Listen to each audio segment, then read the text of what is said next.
il giorno di festa, caspita oggi, caspita. Festeggiano i cittadini di Due Carrare della zona sud dei Colli Euganei. Festeggia e tira un sospiro di sollievo il proprietario del Castello del Cataio, Sergio Cervellin. È arrivata la notizia tanto attesa. La soprintendenza ha prorogato il vincolo di inedificabilità sull'area intorno al castello, perciò di conseguenza niente più centro commerciale.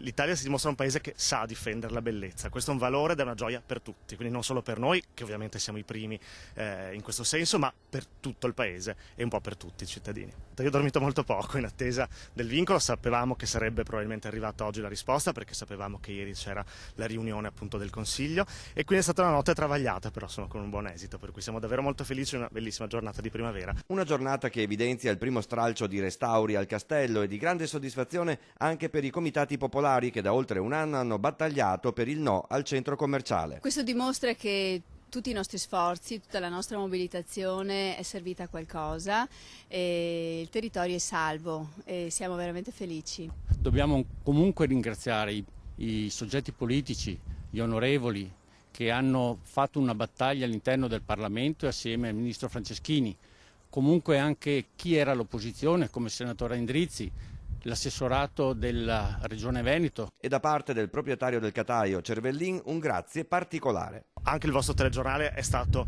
veramente al fianco, direi quasi nostro, insomma, di tutta la causa nel sostenere e nel dare informazione a tutti. Era importante far sapere a tutti cosa stava succedendo perché era importante che conoscessero la questione anche per analizzarla e per capire cosa pensarne. Quindi noi ringraziamo moltissimo la redazione del vostro TG proprio per la vicinanza e il sostegno che da sempre, da subito avete avuto nei nostri confronti.